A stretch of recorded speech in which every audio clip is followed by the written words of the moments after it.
ใจหลวงพ่อประเสริฐเจริญพรอวยชัยให้ท่าน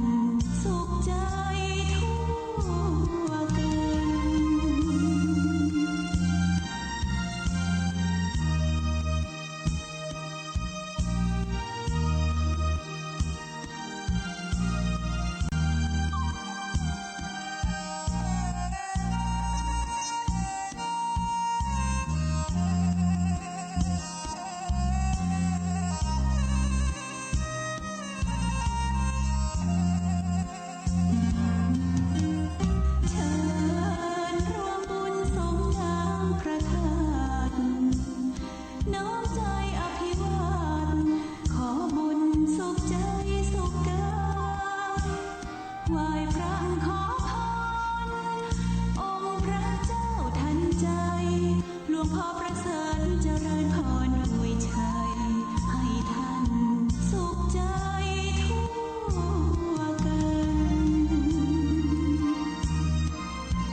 ถ้าไม่มีการให้อภัยผิดและไม่คิดที่จะลืมซึ่งความหลังจะหาสามัคคียากลำบากจังความพลาดพลั้งย่อมมีทั่วทุกตัวตนขอยกมือ10 นิ้วกราบนบนอบน้อมอย่างพระติรัตนแก้วเจ้าตั้ง3 ประการอันมีพระพุทธเจ้าพระสัทธรรมเจ้าพระสังฆเจ้าอันเป็นสรณะที่เปิ่งที่เคารพนับถืออันสูงสุดในชีวิตขอกราบคารวะแตบไต้ไวสาปารมีธรรมพระมหาเถรานุเถระครูบาสังฆะสามเณรเจ้าจุตนจุองค์อันหมายมีพระเดชพระคุณหลวงปู่พระพรหมมงคลที่ปรึกษาเจ้าคณะภาค7เจ้าอาวาสวัดพระธาตุเจ้าสรีศรีจอมตองพระเดชพระคุณหลวงปู่พระเทพโกศลที่ปรึกษาเจ้าคณะภาค7เจ้าอาวาสวัดศรีโสดาพระอารามหลวงพระเดชพระคุณหลวงป่อท่านเจ้าคุณพระธรรมราชานุวัตรเจ้าคณะภาค6เจ้าอาวาสวัดพระแก้วจังหวัดเชียงรายพระเดชพระคุณหลวงป่อท่านเจ้าคุณพระเทพปริยัติเจ้าคณะจังหวัดเชียงใหม่เจ้าอาวาสวัด7 ยอดพระอารามหลวงอำเภอเมืองเชียงใหม่ตลอดจนพระมหาเถรานุเถระภิกขุสังฆสามเณรเจ้าจุตนจุองค์ด้วยความเคารพขอเจริญสุขเจริญปรญาติโยมศรัทธาสาธุชนสันนิบาตตานเข้าจุหนุ่มเท่าใจยิงขอน้อมต้อนรับทุกท่านเข้าสู่รายการมรดกธรรมกำเมืองทางสถานีวิทยุกระจายเสียงพระพุทธศาสนาแห่งชาติและสังคมคลื่นเพื่อการศึกษาพระพุทธศาสนาและวัฒนธรรมส่งสัญญาณออกอากาศณสถานีวัดไฝหินตำบลสุเทพอำเภอเมืองจังหวัดเชียงใหม่ในระบบคลื่นความถี่ FM 104.50 เมกะเฮิรตซ์สถานีวิทยุวัดหนองกายตำบลสันปะยางอำเภอแม่แตงจังหวัดเชียงใหม่ส่งสัญญาณออกอากาศในระบบคลื่นความถี่ FM 99.75 102.0 และ 89.25 เมกะเฮิรตซ์สถานีวิทยุวัดป่าแดงมหาวิหารตำบลสุเทพอำเภอเมืองจังหวัดเชียงใหม่ ส่งสัญญาณออกอากาศในระบบคลื่นความถี่ FM 92.25 เมกะเฮิรตซ์และสถานีวิทยุพระพุทธศาสนาจังหวัดเชียงราย ส่งสัญญาณออกอากาศในระบบคลื่นความถี่ FM 99.50 เมกะเฮิรตซ์ตลอดจนวิทยุชุมชนเสียงตามสายห่อกระจายข่าวตามวัดตามวาตามหมู่บ้านต่างๆและเจริญปอนญาติโยมตีติดตามรับฟังรับชมต่างเฟซบุ๊กเฟซไลค์บอกว่าจะเป็นเฟซบุ๊กของสถานีวิทยุวัดฝ่ายหินเฟซบุ๊กของวัดวังสิงห์คำเฟซบุ๊กของวัดศรีรัตนมงคลร้องยาวสระปีแล้วก็มีแหมที่ครูบาอาจารย์ทุเจ้าพระสงฆ์องค์นายลูกศิษย์ลูกหาหลายรูปหลายองค์ที่รับฟังแล้วก็ได้แชร์ได้ลิงก์สัญญาณทางเฟซบุ๊กทางโทรศัพท์มือถือเพื่อให้ญาติโยมสาธุชนทั้งหลายได้รับฟังตลอดจนทางเว็บไซต์ของสถานีที่ส่งสัญญาณกระจายเสียงไปทั่วโลกรายการนี้ดำเนินโดยอาตมภาพกล่าวกับผมพระครูวิสิทธิ์ศรีลาภรณ์เจ้าคณะตำบลป่าแดดเจ้าอาวาสวัดวังสิงห์คำตำบลป่าแดดอำเภอเมืองเชียงใหม่จังหวัดเชียงใหม่เป็นผู้ดำเนินรายการนำธรรมะแบบปืนบ้านล้านนารักษาหีดหอยมรดกธรรมกำเมืองบ่ฮื้อสูญหายน้อมนำมาเทศนาฮื้อท่านทั้งหลายได้รับฟังเป็นประจำกุวันตั้งแต่เวลา 6 โมงปลายถึง 7 โมงโดยประมาณอันมีสถานีแม่ข่ายลักก็คือสถานีวิทยุวัดฝ่ายหินเป็นแม่ข่ายลักแล้วก็ลิงก์สัญญาณไปตามสถานีที่ได้แจ้งไว้ขอขอบคุณเมตตาปรมีธรรมในเมตตาปรมีธรรมของผู้อำนวยการสถานีทุกสถานีตลอดจนต่างปกแก่ปกแขวนสมปานเจ้าวัดและญาติโยมตลอดจนครูบาอาจารย์ที่ได้ช่วยกันลิงก์สัญญาณและอนุโมทนาบุญกับญาติโยมกูคนเนอะ ที่ได้ติดตามรับฟังรายการมาโดยตลอดติชมรายการได้เนอะฟังแล้วเป็นจะได้รับคติธรรมกาม่วนกาบ่ม่วนกาจะได้กาโทรศัพท์เข้ามาฮื้อกำลังใจโทรศัพท์เข้ามาร่วมในรายการได้ที่เบอร์โทร0817836540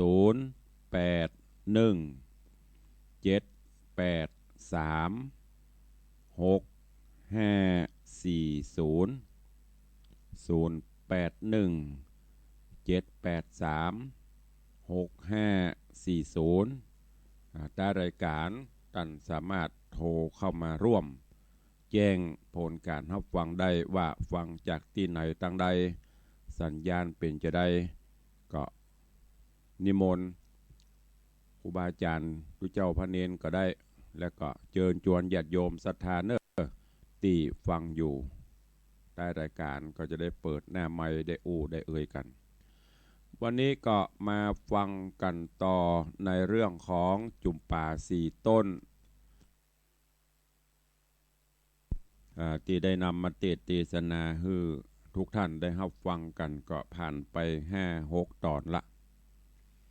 ช่วงยามเจ้าจะเสียงอาจจะบ่ค่อยเป่งป้อยปกติอาจจะมีเสียงกระแอมกระไอพดจดออกไปต้องกราบประทานอภัยขอสู่มาอภัยกับครูบาอาจารย์ญาติโยมศรัทธาเนอะอากาศช่วงนี้ก็ยังฮ้อนหนาวไม่ใช่ฮ้อนหนาวฮ้อนเย็นก็ไม่ใช่เย็นจนขนาดเนอะตื่นเจ้ามาอากาศก็หมอกอุ่นควายมาหน่อยก็บ่รอเริ่มแล้วเนอะ 30-40 องศาเนี่ยภาวะโลกร้อนจะเตรียมเป็นได้ไปมีวะก็เริ่มขึ้นมาติดๆแล้วก็จะร้อนขึ้นเรื่อยๆสาเหตุก็เพราะป่าคอนกรีตเริ่มนักขึ้นป่าไม้ธรรมชาติลดน้อยถอยลงธรรมชาติบัสมดุลกัน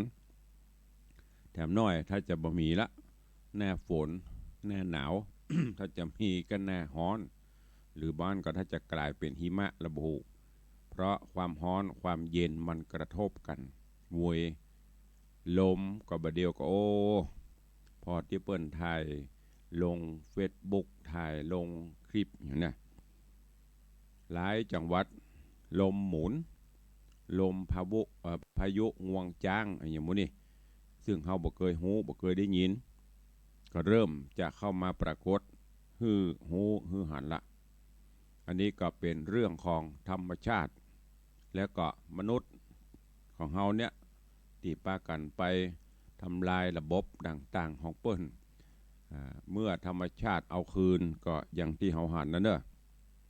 ฝนตกลมแห้ง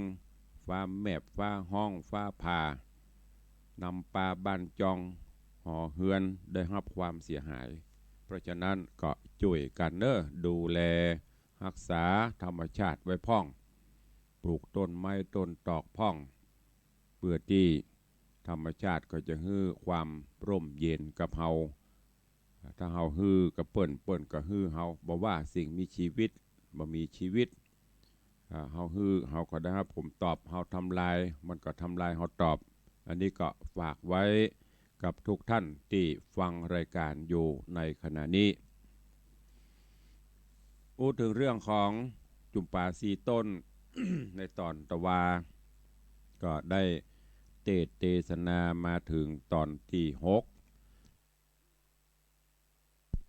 ในตอนนี้พญาเต้าพญาจุลนีก็ได้มาพบมาปะกับปทุมมาลูกสาวของพญาเจ้าเมืองที่เมืองจักขินะซึ่งหลังจากที่ได้หูหลังจากที่พญาจุลนีได้เอาดาบสลีกันใจปาดหนังกองปาดหน้ากองออกก็ได้หันได้พบได้ปะกับปทุมมาแล้วก็ได้ได้จ้าได้สอบถามความเป็นไปเป็นมาต่างๆปทุมมาก็เล่าเรื่องราวตั้งแต่มีหุ้งมาซับมาจับยับกินตึงเจ้าบ้านเจ้าจอง ปลายปอกินตึงป่อตึงแม่เจ้าบ้านเจ้าเมืองเจ้าบ้านเจ้าเมืองก็เดือดร้อนล้มหายตายจากไปหุ้งเอามากินกระดูกกองโก้กองโกดฮือพญาจุลนีได้ฟังพอฮู้เรื่องฮู้ราวความเป็นมาเป็นไปพญาจุลนีก็บอกที่มาที่ไปของตัวเก่าว่าเป็นไผจาตกลงโปร่งใจกันเสร็จแล้วก็พญาจุลนีก็เอาปทุมมาขึ้นขี่ม้าแล้วก็จะปากันออกจากเมืองพอออกไปสกรรมปทุมมาก็เลี้ยวพอบ้านเก่าเมืองเดิม ของตัวเก่าก็เศร้าซอยเหงาง้อยเป็นทุกขเวทนาเพราะไปหันกระดูกกองโกกองโกดเล่มเข้าเล่มสั่งต่างๆเป่าว่างมองได้นั่งก็เกิดความปริเวทนาร่ำให้ทว่ามาถึงที่นี่เวลาหมดวันนี้ก็มาฟังกันต่อการฟังธรรมแบบพื้นเมืองนี้ก็ให้ตั้งใจฟังแล้วก็เก็บหรือว่าเรียบเรียงเรื่องราวไปเขาก็จะได้หูที่มาที่ไปเรื่องราวเป็นจะได้แล้วก็จะได้แกะก้อนไกเอาสาระแก่นสารเอาไปใช้ในการดำเนินชีวิตประจำวันณโอกาสบัดนี้เชิญทุกท่านตั้งอกตั้งใจ ฟังพระธรรมเทศนาปืนเมืองเหนือเรื่องจำปาหรือจุมป่าสี่ต้นในตอนต่อไปณโอกาสบัดนี้ นะโมตัสสะภะคะวะโตอะระหะโตสัมมาสัมพุทธัสสะอาทะโคโสละจาในกาลานั้นใสเต่ายศใหญ่จุนละนีหันสมสรียอดซอยริร่ำถอยลายประการพระภูบาลเจืองเจ้าจิงลมเล่ากำงามวาดโดรานางนงรามเฮ้ยน้องปี้นางจุงกึดทีตามธรรมคนหน้านำน้อยใหญ่เกิดมาใจกำเวนจักเครื่องเข็นลำบากหรือว่าตุกกันยากเครื่องขี่หรือว่าเป็นดีมั่งเต้าก็ย้อนว่ากรรมเก่าปามามนุษย์สาในโลกสุขทุกโศกสูญการย่อมแผ่พันความเงียงประมันเตียงตีขาคนนาโลกลาจักต่ำจ้าตกผ่านเอวขอตานเลี้ยงใส่ตุกมัดไม่เครื่องขี้หรือว่าเป็นเศรษฐี ป้อกามีจ้างมางัวควายเงินคำลายกองโกดบไรโหดเครื่องกาหาโคนหาปัญญาบอดใดปึกเง่าใบตืบตันคนพระญาปานไว้ว่องหูแจงส่องจบทองคนเตียวกองล่องกาดพรหมนาจาตปโรหิตาหรือว่าเป็นพญาโยดยาวผ่าแผ่นดาวปุรีมีฤทธิ์องค์อาจอยู่ภาษาทหอคำกันว่าบุญกรรมเสียงขอดย่อมมวยมอดไกลกลามรณะจุผู้บอกเวนกูยิงใจเข้าของหลายน้อยใหญ่ย่อมละไว้สาทานหือจุมหลานลูกเต่าได้เป็นเจ้าแตนไปบ่มีผ่าแต่ใส่จาเล่าไว้เป็นหมายว่ามีคนตายพรากนาลากเอาเข้าของกว่าตัวไปมีแต่ใครบอกเล่าตั้งแต่เก้าเดิมมาว่าคนนาม้วนหมู่กันว่าตายหมุบหมู่เมื่อมอน เตียนย่อมก่อนเหือหาบยังบุญและบาปเอาตัวไปสายวงใหญ่ปีน้องพ่อแม่ตั้งเท่าแก่ตานายการดาบจิตตายกราดย้อนขันทะขาดเปปังคนไปหลังลูกตาเอาจักโศกเศร้าเววาห้องให้หาบ่เหือดตาเป็นเลือดแดงแปงตุกไงแรงบ่ผ่อนก็บ่หอนคืนมาเหตุนั้นหนาน้องจันจุงกึดดันตามกองอย่าได้ขี่มองร้องให้บ่หอนใดเป็นยาเจ้าปลา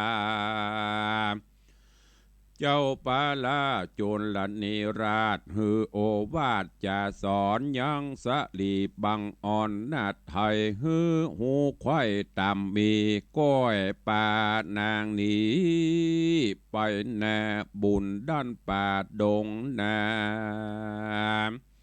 เทวดามวลหมู่อันตั้งอยู่ว่าดงควางก็ย้อนหก็ย่อหนต่างฮือสันแล้วเข้าดันโดนใจแห่งเจ้าห่อใจ โยดใหญ่หือลัดป่าไม้ไปหายังปัลลาเตตองแดนเขตห้องปันจะละนกรก็มีหันแลนาโสปิโคโหราชาส่วนว่าพญาจุลนิราชเจ้าภาษาปัญจลนกรป่าเอาสายสะหมอนนอดลาบุญดันป่าดงนาตามเทวดาเถื่อนทองหากจี้จ้องป่าไปอิดที่ไหนย่างจอดหือหิวหอดไม้หายแล้วพันภายดันป่าเอาซื้อนาเป็นไปค่ำที่ไหนก็นอนหันแจ้งแล้วดันดงตันลายคืนวานล่วงแล้วจิ้งปะพวกเกวโยธาอันสะแวงหาตันเต้ากลางดันดาวดงรีก็มีหันและนาตามอทางปะกาเซนโต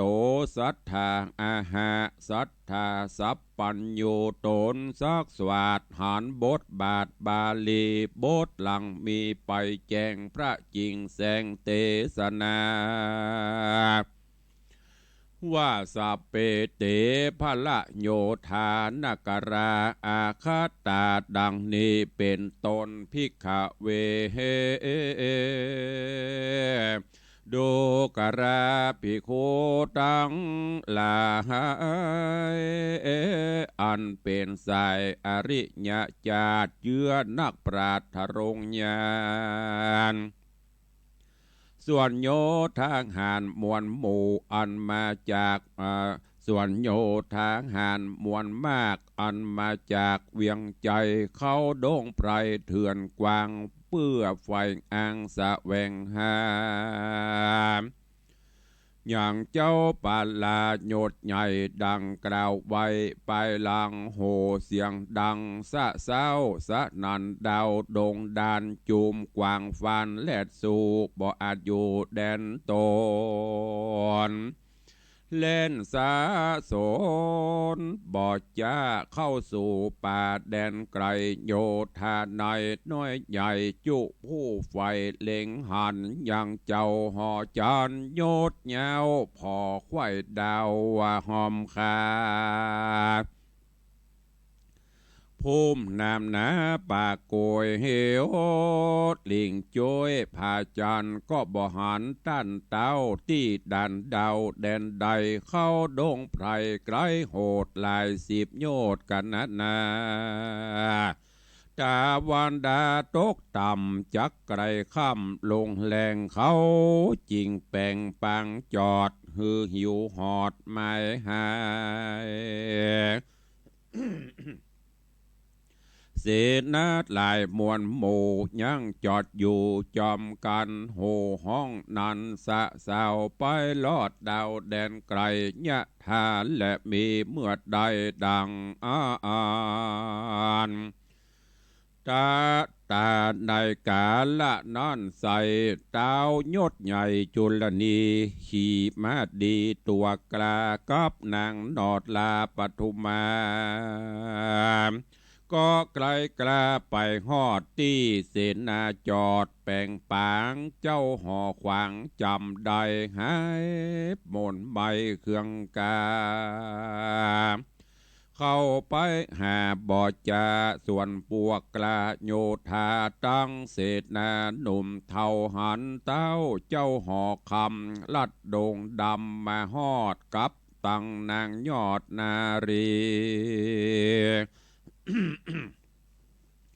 เขายินดีจื่นสู่โหห้องอยู่เนืองดันเขาปะกันฟังเฝ้าไปหับเต้าผู้บานเสนาหารผู้ท่าเอาก็ก้มเกล้าวันตาถามขี่ญาต้านเต้าว่าไปหอดดาวแดนใดโตกที่ไกลหรือไกลใดเกี้ยวแก่นไทยสมสรีจากโดงรีเถื่อนท่อออง หรือจากห้องเมืองใดเจ้าห่อใจโจรละนิราชก็โอกาสใครจะฮือเสนาหนุ่มเท่าหูเอื่อนเก่าถึงไปด้วยปริยายที่แจ้งสูดเสียงแห่งสังกาเจ้าปัลลายดใหญ่หายมนไม่อาวรก็เศร้านอนจอดอยู่กับจุมหมู่โยธากลางดงนาเดือนทองไกลจากห้องราชธานีก็มีฮอนและนาตัดสะตัดสาวิภาตาญะรัตติญาก่อนคืนนอนแจ้งรุ่งอาทิตย์ปุ้งเรื่องไรเสนาในหนุ่มเทาก็แห่เจ้าหอควางกับตั้งนางยอดซอยงามชื่นจ้อยปทุมมาจากดงนาเถื่อนทองเพื่อปอกห้องเวียงใจลัดดงไพรจะใจ3 วันควายเติงตานจิงปากันไปฮอดเมืองแก้วยอดราชธานีเจ้าปุรีตัวดาวได้ยินข่าวถึงหูว่าตนบุญจูเจ้าฟ้าไปลงป่าดงตันเมินหลายวันแต่ใส่บุญหลังไล่ต่อจนได้ย่างตนนางเกี่ยวงามเลิศแล้วสมสรีจากบุรีต่างดาวโค้งเขตดาวแดนไกลตาบัดนี้นาเต้าเจ้าปิกปอกเต้ามาเมืองโยธาเรืองลายแหล่พงเวทแห่นำมาเข้าโสมนัสสาจุผู้ดาฮับอยู่ใหญ่ๆกันเต้าบุญภายมารอดเขาได้ตอดตาหันก็ปากันน้อมใบภายดอกไม้บุภาดังว่าลาจะเข้าตอกตั้งแต่นอกเวียงใจถึงไปในจุติเสียงกองมีเนืองนานเขาปากันโห่ห้องเสียงมีกองราชธานีก็มีหันเล็ดนาอาธาในการละนอนใส่เต้ายดใหญ่จุลนีการถึงดีฮอดแล้วก็ที่ผาสาดเกียวหอควางก็ปาเอานางนอดเนางามบ่อเศร้าปทุมารีบลายลีลาไว้วาดคืนสู่ผาสาดไปบนจุมรีปนหนุ่มเทาอ้ำบาดเก่าเศรษฐีขหบดีปอออกะมาพร้อมหน้าเร็วไวรีบขึ้นไปม้วนหมู่พร้อมหน้าอยู่โรงกันเจ้าหอจันจุลนีราชก็ปานางนาฏโสภาเกิดปทุมมากลิ่นกูเข้าไปสู่โรงการเขาเล่งหันเต้าเจ้ากับนางนอนเนาโสภาเสด็จมานั่งแล้วเหนือแต้นแก้วเจียงคานก็ทูลสานากราบไหว้ซึ่งปอดดาวไทยบุญมีส่วนนางอักขีนอนนาเอาเทวีเก้าเดิมอ่อนหูว่าเต้าผู้ทอนยศใหญ่ปิกปอกใดขึ้นมาก็ลีลาไวว่องออกจากห้องหอตน ขึ้นไปบนผาศาสตร์ที่ห้องราชลงกันก็เล็งหันสาวน้อยงามชื่นจอยสมสลี ลักขณะดีองค์อาจพันนาพิราชเปิงแปงนั่งแอบแฝงตี้ไกลโตนเต่าไทยราชานางพระญาผู้เก่าบ่นมเศร้าบ่มนเศร้าเครื่องขี่ก็อัญจุลีน้อมใบซึ่งเต่าไทยผัวควันแล้วภายพานยัวลิญาติขึ้นนั่งจะขึ้นนั่งเหนืออาจปานลังการเตียนผู้บานเจ้าจางที่จิมข้างปะปลายขวาแล้วทูลสาถามข่าวซึ่งต้านเต้าตามรายเจ้าบุญภายจุลนีราชก็โป่งถ้อยวาดวาตีฮือมะเหสียศใหญ่หูแจ้งไข่จูประการนางนงครานฟังแล้วใจผ่องแผ้วโสมานัสสาริล่ำจากล่าวถอยมีบอดน้อยหลายประการว่าข้าแด่พระผู้บันปิ่นกล้าวตั้งแต่พี่เจ้าหายไปกลางดงไพรป่าไม้ข้าน้องไทยอยู่ไปหลังน้ำตาปังบ่เหือดฮ้อนไม่เดือดอาวรจักหลับจักนอนยินยากใจน้องหากเววาตุกโถมหนามากเต้าลืมคาบเขาไงแรงเหตุใจแฝงกึดฮอดถึงเต้ายอดผู้บานนบบอนบานนานบบานน้อมไทยซึ่งเตปัไทยไปโบนขอบันโดนพี่เจ้าฮือปอกเต้าขึ้นมาขอเทวดาเดือนทองช่วยจีจ้องเตียวโหนขอกุศลปังก่อนช่วยจักสอนดำมาบาดนี้นาปี้ไทยมาหอดใดสวดสดีได้สมสรีน้อยอ่อนงามบอบผ่อนตัวมาน้องนี่นาโจมจื้นปีติตื่นเจยบานนางนงครานยอดซอยริล่ำถอยไหลขบวนกันกาละกวนมารอดก่อนลาเต้ายอดผัวขวัญแล้วภายผ่านคืนสู่ยังตีอยู่หอโตนก็มีหันและนาตาตะนันตะรังล่ำดับนันเล่าอันว่าเก้าเศษนาปโรหิตาอมมาตพรามณจาตเสถีคณะกหาบอดดีมวลหมู่อันพร้อมอยู่โรงการก็ป้ากันดาแต่งตามปิมแปงเดิมมาแล้วอุตสาพิเศษอติเรกทุนควรโยกสารีสุภาน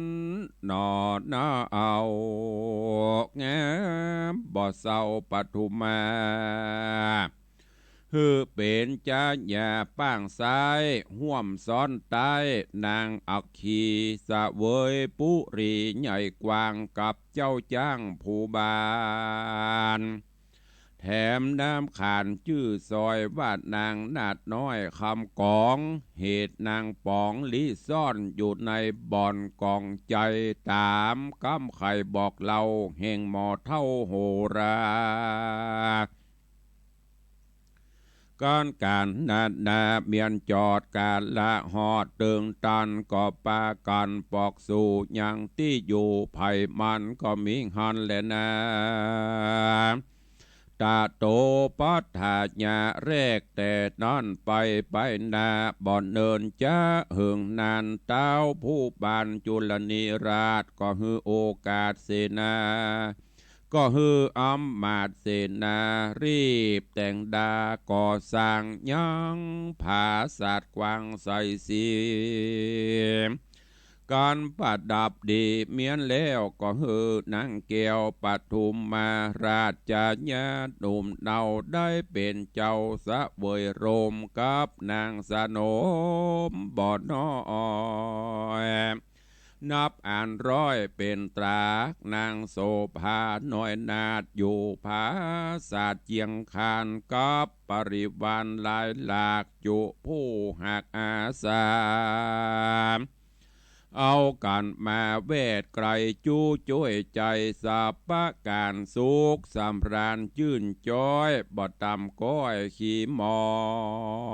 งเต้าใจปองกืดแสหายังป้อแม่สองจ้าว่าบานินาลู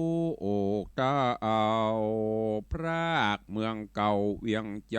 มาโตกไกลต่างดาวเป็นจาญาเต้าจุลนีสำรันดีพร้อมควายบ่อโศกไม่ทารุณย้อนว่ากูลป้อแม่ปกห่มแต่ดิลีการบ่มีดังอันค่าลูกนั้นยิงเดียวโตกลางเปียวเมืองห่างเตี้ยงมวยมั่งบำบายสองบุญไผ่ที่ใบเล็งสอดควายหันไกลจักเฮือใส่ใจหน่อเนื้อได้สืบเชื่อวงศาบัดนี้นาเมียนควายสมใจไฟขันนิงปองขอคุณสองป้อแม่มาปกแผ่บังภายเฮือใส่ใจ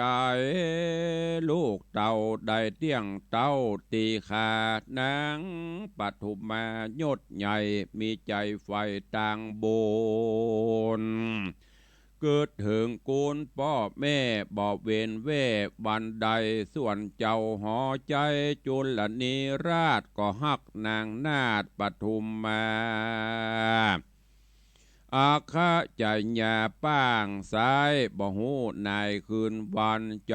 ติดพันจองห้อย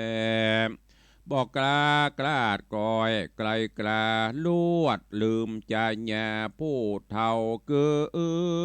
ดนางนอดเนาอักขี ละฮือมองขี้ต่ำกอยอยู่ภาศาสตร์สวยเดียวใด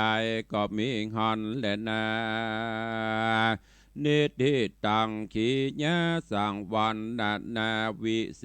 ษจาห้องเหตุจำปาสีต้นก็บังโกมสมเรศเดช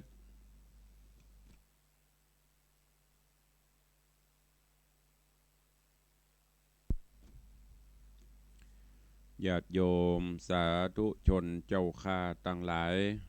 ก็ได้ฟังพระธรรมเทศนาจำปาสี่ต้นจบไปแถมหนึ่งตอนอันเป็นตอนตวนที่เจ็ดที่ได้นำมาเทศให้ฟังเรื่องราวของจุมป่าสี่ต้นในตอนนี้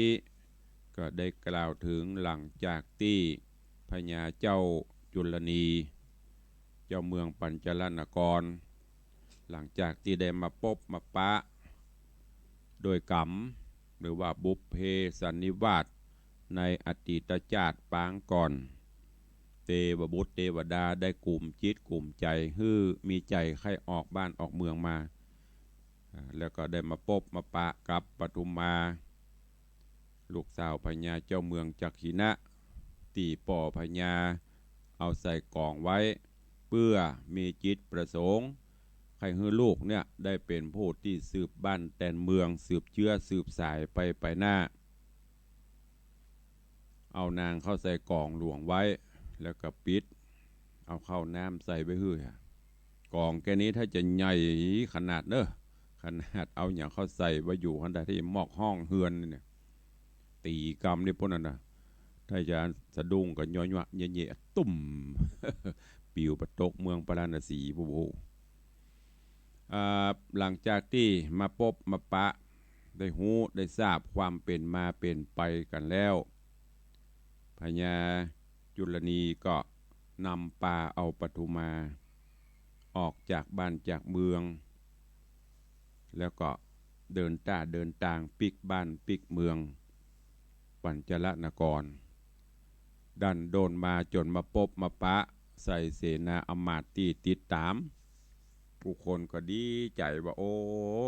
เสาะหาติดตามป่อพญาบัดตันก็เลยอยู่ที่นี่รอพญาจุลนีก็ดีใจบ่ถือโทษโคตรยังพักผ่อนกันพอให้พอดีกับปากันปิกบ้านปิกเมืองโจนมาถึงเมืองปัญจลนครเจ้าบ้านเจ้าเมืองได้หูได้ทราบข่าวก็ปากันไปถวายการต้อนรับโปรยเข้าตอกดอกไม้ต้อนรับพญาเจ้าบ้านพญาเข้าบ้านเข้าเมืองหลังจากนั้นเรียบร้อยแล้วย้อนกล่าวถึงมเหสีหลวงก็คืออัคคีที่เป็นมเหสีหลวงของพญาจุลนีหูข่าวว่าป่อพญาปีกมาแล้วก็อาบน้ำแต่งตัวแต่งองค์ทรงเครื่องปาเอาคาถาจะบริพารไปกราบไปไหว้ป่อพญาอย่างท้องพระโรงได้ไปหันไปปบใส่กับปทุมาก็แสดงความชื่นชมดีใจกับป่อพญาตัวตีไปไปป่าไปเขาได้ใจญางามมาแหมบัดแสดงอาการอย่างออกคือหูหันสักอย่างเตื้อกราบไหว้สักการะเหมือนดีเหมือนบะมีอย่างเกิดขึ้นแล้วก็ขึ้นไปนั่งเตรียมข้างป่างขวาเราเสนาอมาตย์ก็ปากันถวายพระพรถวายสักการะชื่นชมยินดีเรื่องราวของจูบป่าสีต้นจักเป็นจะใดก้อยถ้าติดตามกันไปเนอะเริ่มเข้มข้นขึ้นทุกวันทุกตอนจากนี้ไปรับประกันได้ในความม่วนงันและมีสาระคติธรรมที่จะได้น้อมนำไปใช้ในการดำเนินชีวิตประจำวันลองย้อนกล่าวถึงปทุมาก็เป็นผู้ที่มีความอดทนอดกลั้นนะลองลับตาจินตนาการนึกลงไปอยู่ในกล่องปิด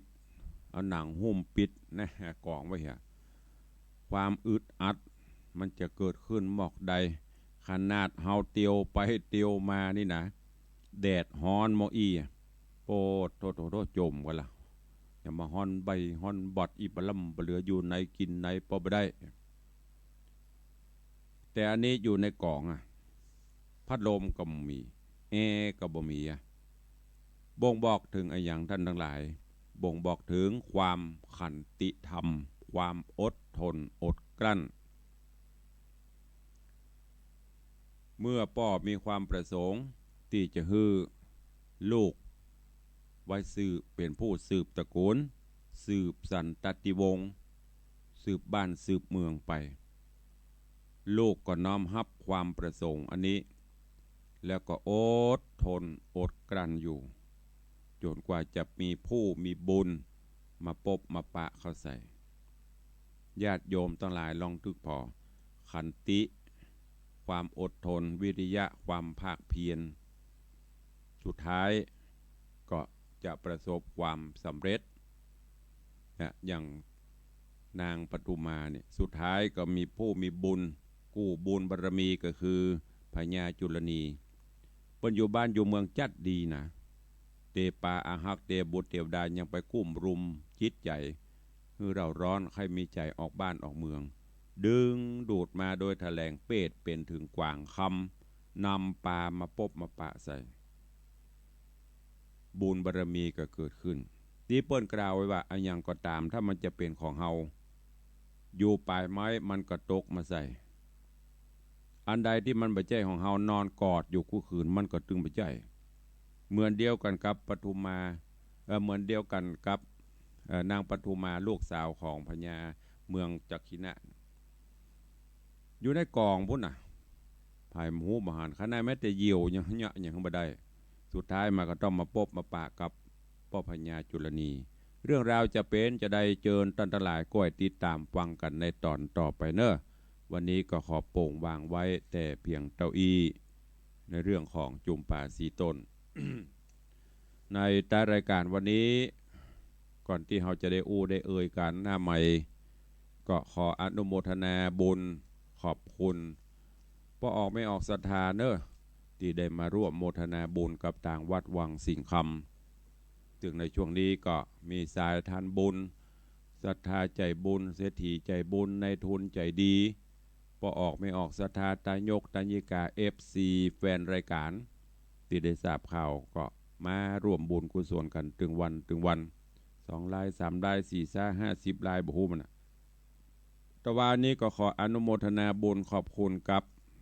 โยมป้อทองอินโยมแม่คำแปงนางสาวปฏิตาหมอกเมฆบ้านริมใต้แม่ริมเจียงใหม่ได้มาร่วมโมทนาบุญตัวขอบคุณโยมจิรัตน์นางสาวปรียาพัฒน์เด็กชายรวิกันเกิดโตอันนี้ก็ได้มาร่วมสร้างบุญกุศลตัวเองแล้วก็ขอบคุณกับนางสาวสีพันตัตนังนี่ก็เป็นศรัทธาวัดเฮานี้ก็มาร่วมบุญกุศลตัวเมื่อตะวาขอบคุณทุกท่านเนอะในตอนนี้เฮาก็ยังระดมทุนกันไปเรื่อยๆที่จะได้สร้างพระเจ้าทองคำบ่ได้รีบบ่ได้หีบบ่ได้ฮ้อนยังเนอะครูบาอาจารย์พระเจ้าพระสงฆ์เฮาที่ฟังอยู่กราบนิมนต์นะครับเนอะมีกุศลเจตนาใครสร้างปรมีธรรมร่วมญาติร่วมขันธ์ด้วยกัน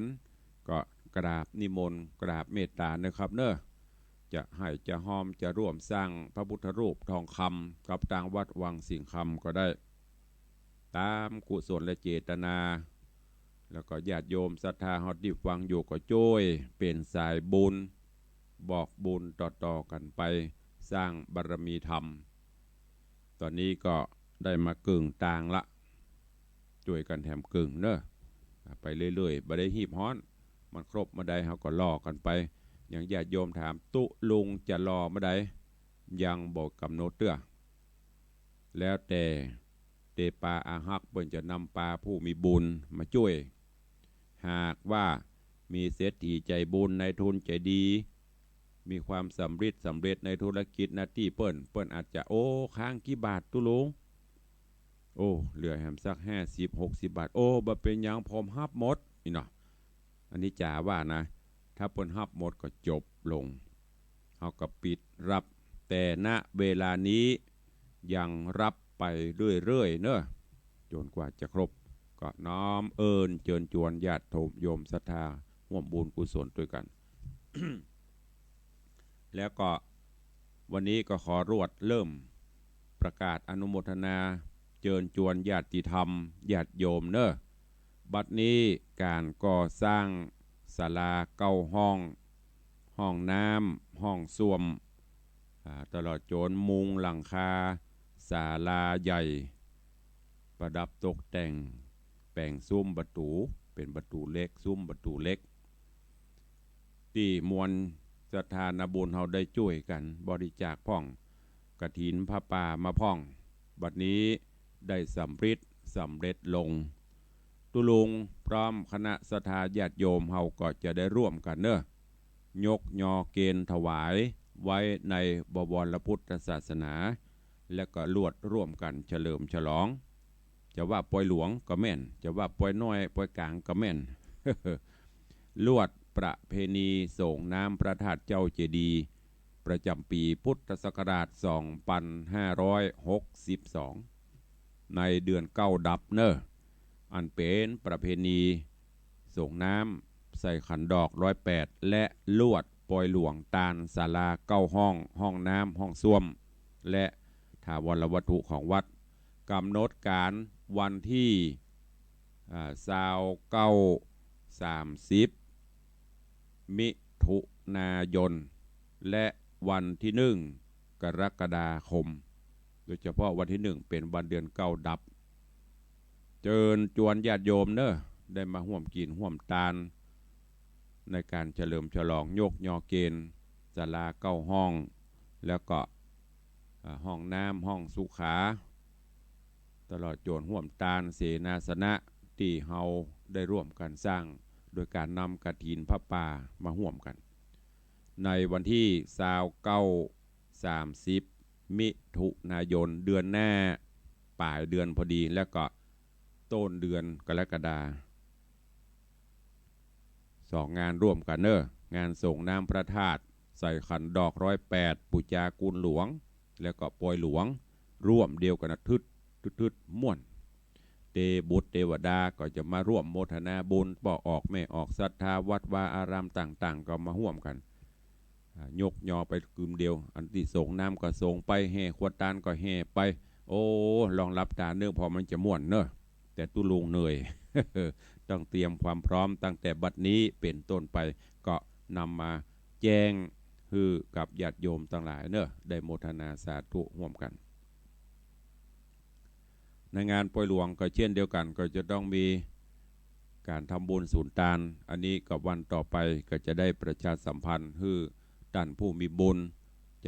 จกุศลได้ร่วมกันอาจจะเป็นเจ้าภาพอะไรอย่างก็สุดแล้วแต่ถ้ารายการวันนี้ใครจะจะตัวตุลุงอยู่ที่ไหนดังใดโทรศัพท์เข้ามาร่วมกันได้เนอะ0817836540ใครลุกแล้วใครฟังอยู่ที่ไหนโทรศัพท์เข้ามาห่วมเนอะมีก็ถ้าบ่มีก็จะไปเรื่อยๆรายการตุลุงมันเป็นรายการที่เล็กๆน้อยๆไม่มีใครอยากจะโทร ถ้ารายการอื่นนี่ปดโตโลละของตุลุงนี่นับวันก็นับจะหายไปหายไปเสียงก็อย่างก็คนโทรก็น้อยลงใหม่ๆนี่ละหน่อยแต่หลังๆไปก็หายไปเจริญปอนโยมแม่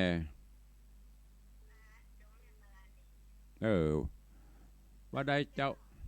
นึกว่าไปหายแสบเลยอีก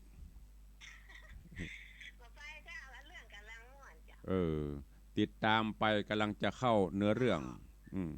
ครับขอบคุณนะแม่เนอ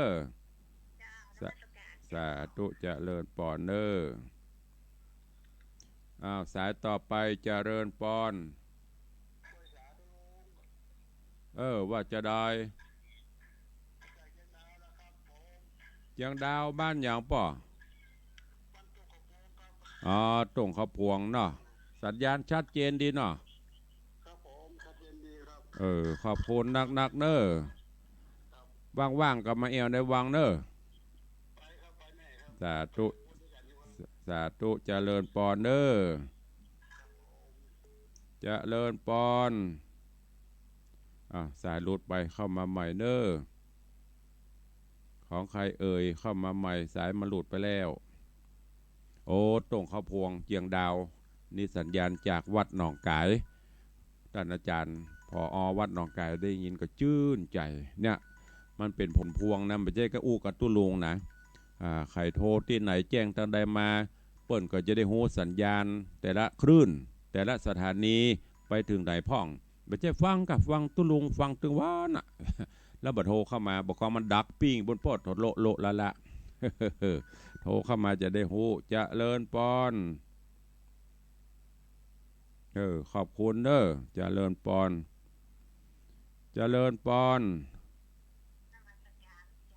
ขอบคุณหลายๆเนอะฟังชัดเจนดีเนาะอนุโมทนาบุญขอบคุณเด้อสาธุนี่จากปุ่นยังลำปางโทรเข้ามาสัญญาณกลับไปถึงอยู่ขออนุโมทนาบุญ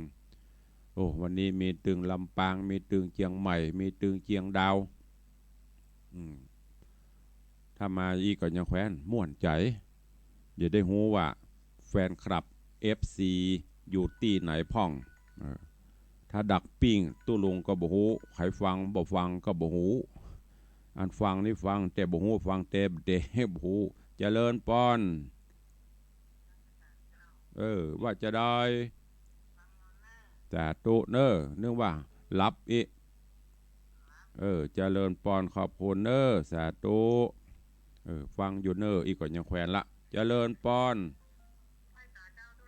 จากที่หน่อยสาธุอนุโมทนาเนอสาธุเจริญปอนจะไปฟังวางเตกะอันถือสายรอสักครู่เพราะตอนนี้สายมันกำลังพันกันอยู่ สายสุดท้ายเข้ามาใครจะอูดตัวเดียวก็จะต้องลากันละเวลาจะเลยมีก็ถ้าบ่มีก็จะลาแล้วเนอะไม่มีจบข่าวเอาละเวลาหมดเวลาเหลือเวลาให้ทางสถานีต้นชั่วโมงเพื่อเปิ้นจะประกาศข่าวเนอะกราบขอบพระคุณครูบาอาจารย์ภิกษุสงฆ์สามเณรจุตนจุองค์ที่ได้สดับรับฟังร่วมกันเจริญปอนอนุโมทนาขอบคุณปอออกไม่ออกศรัทธากูบ้านกูจองกูตีกูโหนกูแหงเนอตีได้ติดตามรับฟังรายการมรดกธรรมกับเมืองวันนี้ขอนำรายการจากไปก่อนปะกันในวันต่อไปอยู่ดีมีสุขเหมือนกันจุตนจุองค์จุผู้จุคนวันนี้วันโจกวันใจขอให้โจกใหญ่โจกหลวงเข้าบ้านเข้าจองเนอจัตตารโอธรรมาวัตันติอายุวโนสุขังพะลัง